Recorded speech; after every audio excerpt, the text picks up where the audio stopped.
This week, politicians lie and we're buying it? Let's do some fact-checking and lie-wrecking post-State of the Union and mid-presidential primary madness. And speaking of that, we've managed to avoid almost all talk of the presidential race, but now we're going to go ahead and dive into that pit of low-life scum in order to surface with some commentary and suggestions on what lies ahead. Finally, Mark Pershin wants you to eat less meat in the interest of saving the planet. But first, deeds, not words. Deeds, not words. It's perhaps a bit absurd that I should speak and say that speaking will not save the day, that words are only vested with the power so invested by actions. If rest it, then the rest is lines and curves. Deeds, not words. I'm sure no doubt you've heard the famous speeches, sweeping reaches of ideas that vowed to change the world. And through those gold-lipped leaders leapt the promise, hope. Yes, we the people wrote, on eager minds and tired souls we won. The protests now are done. This man here, this woman there, are answered, pressed like flyers from our hands to those we should admire. Yes, that's what we said. Thank you, Mr. President. You listened. Justice is at hand. Our hands need no more make a fist or pray for this, our freedom list of all the wrongs you will make right because you said all that tonight. How many mornings? How many days like Christmas eager did you wait for all the things that they did say would be an action justly made? How many excuses like burnt and useless fuses on an engine with no juice did you burn through? How many times did you stand by and say, just wait, just wait. These things take time, and I believe that they are right when they say patience is a virtue. Give it time, give it time. But then that time became a vice. Patience drained your mind to fight. Your soul grew stale from talking points. The pointless, vague, and lifeless stayed. That hope that grew from hope and change now stained with truth and overuse. While actions like small factions in the midst of all the shit, waiting to be called, waiting to be drawn, the words that made them curves and lines ingrained, carved like bitter would-be change along a prison wall. Spewed like rice on wedding days and just as fulfilling empty words, the bastard seeds that no one plans to sow. So what we reap is poisoned feed, a corporate creed that like us docile on our knees. What we reap is nothing new, a rank and file doomed empire peopled by the people who chose the steeple over truth, who chose the bullshit over facts, the fat and lazy ones who like nice words that don't require deeds, the ones who need not much but someone else to blame. Good sir, keep your whitewashed fame. The pedantic ones who shame, the frantic ones who call out names will soon be put away. Their belly-aching, low muck-raking will not define the day. Headlines fresh with moistened ink, words not deeds, let this and lying be our creed. That speech that brings the rich to rise while they collect their tithes is caught by some discerning eyes. The bold headlines that make heads lie, the slim facade that covers up the cover-ups and crimes, can still be seen by those who know to look beyond the sheen and remember well the deeds are worth more than the words you speak. Now act. From tweets to marching in the streets, this is Act Out.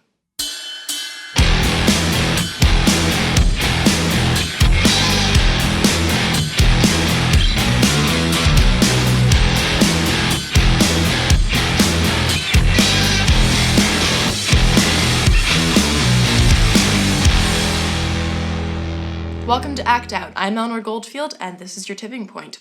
You can probably tell that today's spoken word was directly inspired by our dear Mr. Hope and Change, and his latest and last State of the Union address. Now, I'm not going to go into too many specifics about that, because as it's been more than a week, you've no doubt read and heard most of them, and if you haven't,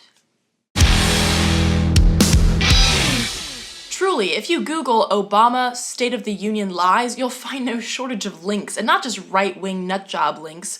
You'll find plenty of links that show the shameful reality of his deeds next to his fluffy, cuddly, and just outright wrong words. I'll give you an example. His statement that the unrest in the Middle East is rooted in conflicts that date back millennia? Well, I guess if you mean that human beings have always gotten off on killing each other and that our human nature tends to veer towards violent conflict, and we really have to work to change our own tendencies towards that conflict and violence through a fair and just distribution of resources, then yeah, I'm with you. But if you're trying to suggest that shit is so vehemently fucked up in the Middle East because that's just how it is, yeah, fuck you. As a June 2015 Guardian article pointed out, this US and Western habit of playing with jihadi groups, which then come back to bite them, goes back at least the 1980s war against the Soviet Union in Afghanistan, which fostered the original Al-Qaeda under CIA tutelage. It was recalibrated during the occupation of Iraq when US forces led by General Petraeus sponsored an El Salvador-style dirty war of sectarian death squads to weaken the Iraqi resistance. And it was reprised in 2011 in the NATO-orchestrated war in Libya, where ISIS took control of Gaddafi's hometown Sirte. Not so much millennia then as decades. I mean, I would go back even further to the 1950s when we overthrew Prime Minister Mossadegh in Iran after he nationalized the oil industry. Don't fuck with our black gold, kids. Don't do it. Regardless of when you choose to start this anthology of US freedom crusades, the simple fact is that no, that region didn't just become a quagmire by accident, but through direct, pointed action. Just like poverty doesn't exist, that shit's planned. Terrorists, just like thugs, just like men, are created. Created by war, created by indiscriminate killing. Like, one might almost say, carpet bombing. Oh wait, what? Obama doesn't think that carpet bombing people's the answer? Well, as this meme by Lee Camp points out, if carpet bombing civilians isn't the answer, what makes just regularly bombing them the answer? What exactly do you mean, Mr. President, by carpet bombing? And where does your current foreign policy of killing innocent civilians fit in? And furthermore, what do you base your continued use of drone strikes and bombing campaigns on? From that same place of wanting to keep Americans safe and killing terrorists? Because we've established that neither of those are the byproducts of your bombing campaigns. In fact, it's actually now pretty much common knowledge to anyone who doesn't work for the Pentagon that for every enemy that we kill, we create dozens, if not hundreds more. Put simply, our bombs can't fix this. As that same article from June of 2015 states, what's clear is that ISIS and its monstrosities won't be defeated by the same powers that brought it to Iraq and Syria in the first place, or whose open and covert war-making has fostered it in the years since. Endless Western military interventions in the Middle East have brought only destruction and division. It's the people of the region who can cure this disease, not those who incubated the virus. In other words, Mr. President, you're full of shit. Your speech is filled with more fluff than whipped marshmallows, and your deeds have said what your mouth is clearly not capable of doing. Fuck the Middle East, fuck our safety, I like drones, let's kill some folks because, I'm good at it. Well, to be fair, he actually did say that last one. Now, to support ending not only drone warfare but the US military involvement in the Middle East, take a look at these organizations. Veterans for Peace, Code Pink, No Drones, that's KNOW for those of you not watching the screen, World Can't Wait, and Voices for Creative Nonviolence. Now, moving on, because I just don't have time to get into the other lies like fighting cancer without mentioning cannabis, bemoaning income inequality while doing fuck all to counter it, bemoaning climate change while opening up offshore drilling and promoting fracking as a green alternative. I mean, there's just too much bullshit. However, let's stay on the subject of presidential idiocy and bullshit and dole out a low-life scum award. You low-life scum. So I have managed to steer clear of anything that even remotely resembles the presidential race for, well, since we started. But now that it's getting into primary season, I figure I can't stay out of this quagmire forever. So I'm gonna go ahead and throw the whole damn fiasco under the bus. All of it. The whole fucking presidential race is just a giant oozing pile of low-life scum. How long have you been hearing about the 2016 elections? A year? More than a year? And when are they? Oh, right, in 10 months. Got it. And what have we avoided talking about since the presidential orgy began? Oh, I don't know, pick a topic. Climate change? Sure. TPP? Absolutely. Our shit-sinking economy? Yeah. Our terrible schools? Also yes. Our warmongering? Yeah, most definitely. I mean, hell, if media wasn't so wrapped up in licking the asses of tens of presidential hopefuls and their moneyed masters, you might actually know that the current president could, in fact, do something about the gross influence of money in politics by issuing an executive order requiring federal contractors to disclose any dark money contributions to politically active nonprofits. Huh. Didn't catch that one on the nightly news. But I'm willing to bet you caught the latest thing that Trump said, or more on the Benghazi emails. I'm willing to bet that you know more about Trump, a man who currently has absolutely no effect on your political life, than you know about your local mayor or your city council members. I mean, do we even know who our city council members are? See, it's not just that our presidential elections are drowning in the viscous pollution of billionaire donors, offering money for political payback. It's that because we give them so much attention for so long, it's essentially as if we only get 2 years of regular, watered-down, mostly inaccurate news before switching immediately to 2 years of presidential fanfare, complete with all the graphics and vapid conversation you might expect from Sunday Night Football. Now, to be fair, not everyone gets the kind of attention Trump gets. A report from December found that media had spent 234 total network minutes for Trump, compared to just 10 network minutes for Sanders. And this matters. It's kind of like how you hear a song, decide you don't like it, but then it's on constantly for months until it's drilled a hole into your skull, creating a nest of innocuous idiocy right here. So you start singing it, humming it, you think about it, even when it evokes a gag reflex, it inevitably becomes an intrinsic part of your life just because you hear it so much. Same thing goes for corporatized media coverage of politics. There's a reason that candidates who get the most airtime typically do better in the polls. Because people, whether we want to or not, fill our heads with the drivel that you hear, and then their actions become direct byproducts of that drivel. And then you get most of our Congress, filled with people that were either voted in by the certifiably insane or not voted in through a passive unvote, as much of the populace chose to stay home and listen to a shitty song rather than go out and vote for what they perceive to be their only choice. Shitty and shitty. Which brings up the next point. That's not your only choice. Not only are shitty candidates far from your only choice, the presidential ones aren't as important as we like to think that they are. I've said this before, and I'll say it again, obviously. Your local politics are more important.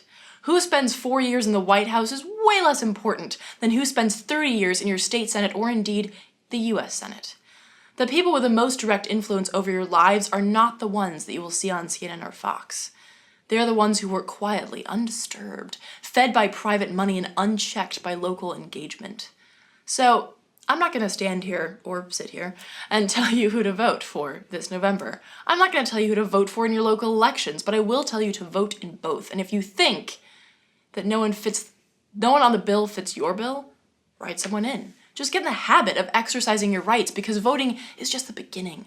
Voting is a small, small sliver of your responsibility as a citizen. It's just one of many actions, and indeed, it's not even the most important one. The actions that will matter the most are the ones that happen between elections, because those are the ones that decide whether the shitty candidates run again or go home. They're the ones that decide whether grassroots activists move from occupying the streets to occupying government. So no, I am not going to tell you who to vote for. I am in fact going to tell you to stop paying so much attention to the presidential election and take a good long look at what your community, your city, your state needs most. Then you can go back and take a look at who does it for you. Because, I think we can all pretty much agree that voting for a racist is a bad idea, or a corporate tool, or someone who doesn't believe in climate change, etc. The facts are out there, like this one, showing where Hillary gets most of her contributions compared to where Sanders gets his. Which one looks better to you? Compare and contrast. Hell, if we can compare and contrast when we're shopping for mattresses, why the hell can't we do it when we're in the market for new leaders? Get the facts, then act on them. Beyond the voting booth, beyond the media soundbite. And as for you, presidential election coverage, you disgust me.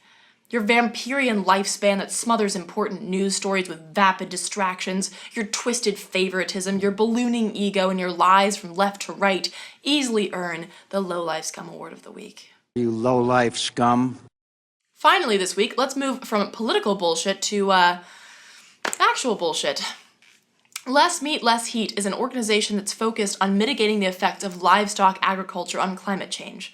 Not the typical fossil fuel perspective, but as founder Mark Pershin points out, this shit is where it's at. Okay, no more shit puns. But before you hear from Mark, I'd like to deal with the elephant in the room.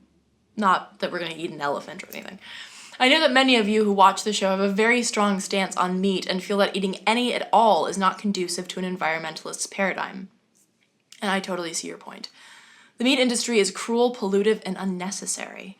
But does that mean that meat as a whole is unnecessary? For you, perhaps. But just as our bodies look different, they work differently too. I myself was a vegetarian until a doctor, not like a creepy pharmaceutical doctor, said that due to some health issues that I was going through, I needed to eat meat. I didn't want to, but my body did. And since I only get one body on this here planet, I gotta take care of it. So, I had some meat. And my body responded with the medical equivalent of a big hug.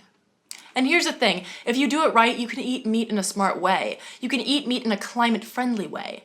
The Environmental Working Group has released a Meat Eater's Guide to Climate Change and Health for people like me and many others that need meat in their diet. The site is complete with climate reports, mounds of research and information about not only the meat industry, but the direct impacts on climate change, how to decode labels, and of course, a chart showing you which types of meat are the best and which are the worst. I definitely urge you to check this site out. You can even take a pledge as a meat eater to make smart and conscious choices for yourself and the planet as you go to eat some meat. And I do emphasize some. I sure as hell don't eat meat every day. Ugh. And I don't advocate that anyone eat it every day. That's just not good for you. Unless you're breastfeeding, I don't really think that you need to eat animal products every day at all. As it is, I might only eat chicken once a month, and when I do, I'm so picky as to where that shit comes from, how it was raised and slaughtered, that it takes me twice as long in the grocery store as when I'm not buying meat. I've even had a guy behind the meat counter hand me the phone to talk to the farmer he gets it from so that I could ask him some questions. Because I'm that person. And if you eat meat, you need to be diligent. Yes, it takes more work to eat meat as an environmentalist, but that doesn't mean that you can't.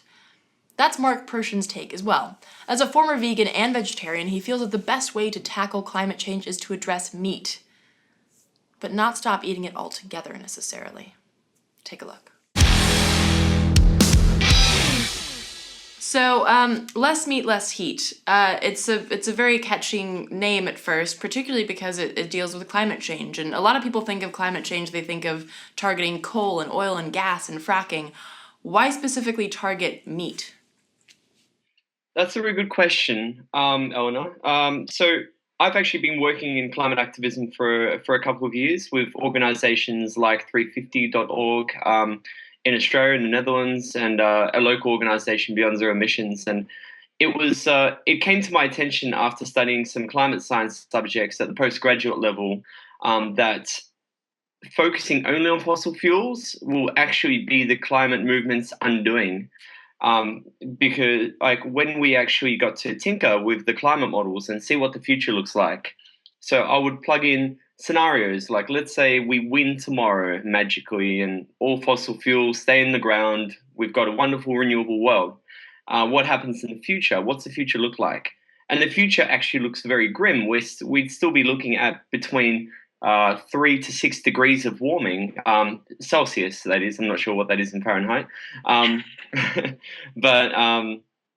And that's most of that is actually coming from the rapid expansion of the meat-heavy diet all around the world.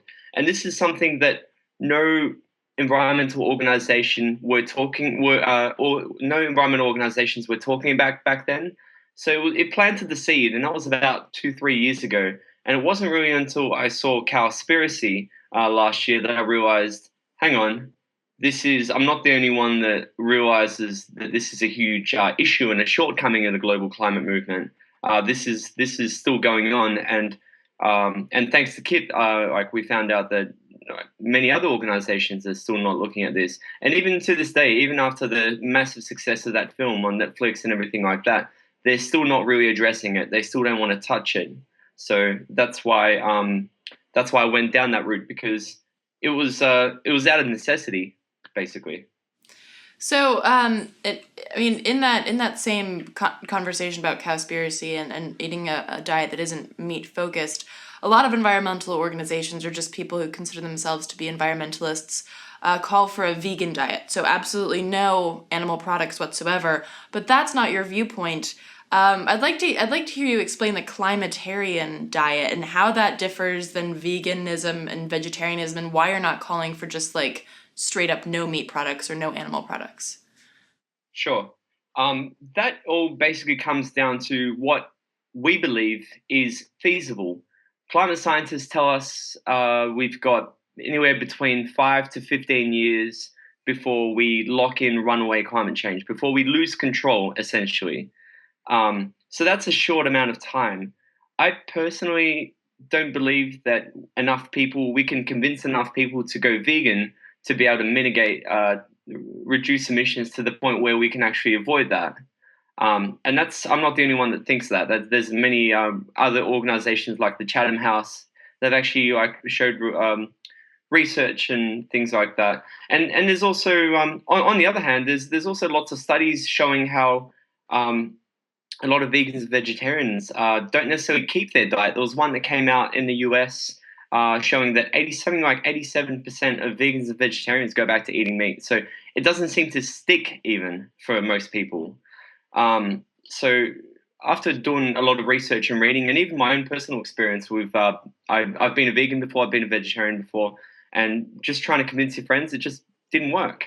However, that's when we came up with the idea of a climatarian diet.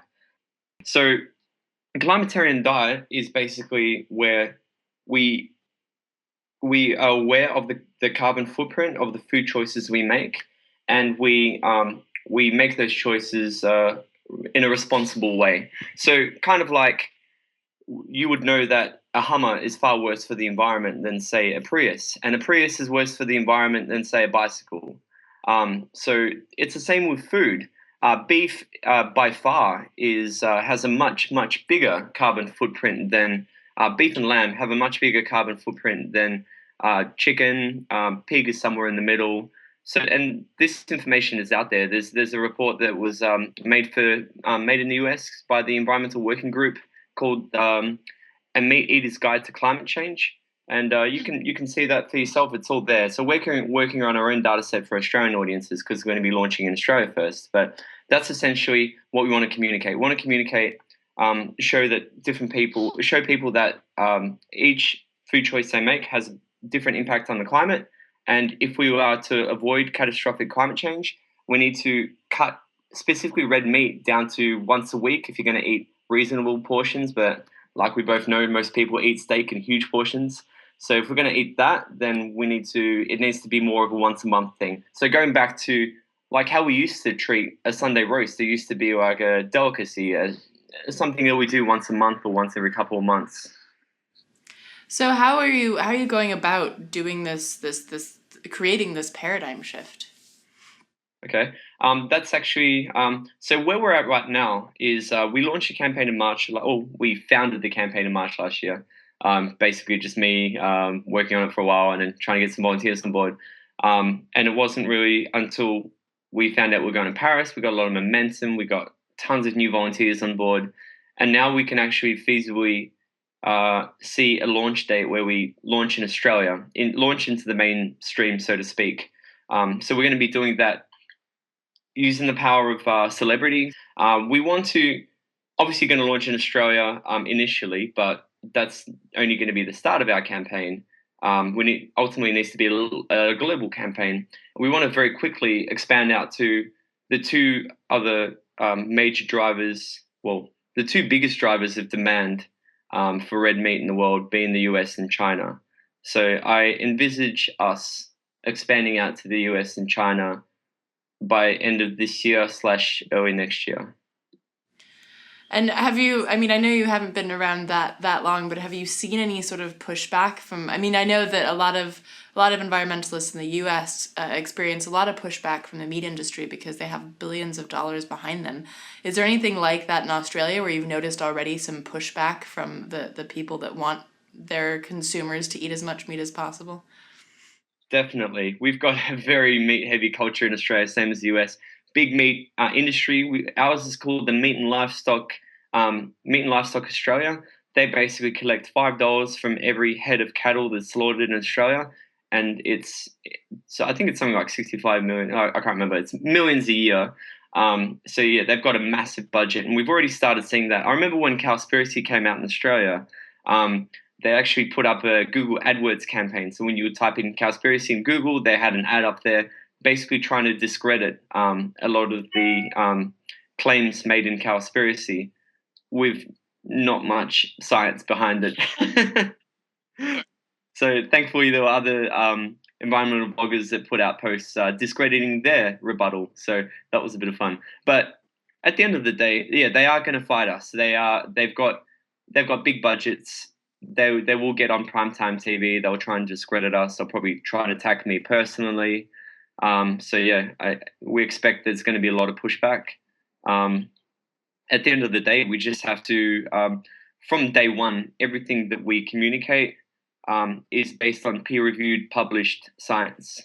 So if they're going to try and attack us with science that they fund that tries to back up their agenda, we always go back to the facts. We always go back to the peer-reviewed, published science, and hopefully that will get us through. I mean, it's one of those things. You've got major industries that environmental organizations around the world are taking on, and they've got very deep pockets. So yeah. It could be, hopefully not, but it could be a similar scenario with the tobacco industry in the 50s, with the CFC industry in the 80s, and the fossil fuel industry now, how they've been discrediting the science of climate change for the past 2 decades. For more on Mark's work, check out lessmeatlessheat.org and check out the link list at the end of the show to see how to get to the Meat Eater's Guide. We'll also post that link on our Facebook page, and that does it for this week. If you're in the DC area, be sure to check out the events happening tomorrow as part of the East Coast response to fracking. If you need a recap on that, be sure to check out last week's episode to get all the sludgy fracking details on why now is the time to stand up against fossil fuels. As always, thank you so much for watching. Please spread and share this with all of your friends, foes, and people you don't know. Check out the last slide to see all the sites that I mentioned in this week's show, and be sure to follow us on Twitter, like us on Facebook, and subscribe on YouTube. From the Devil's Den, good night and act out.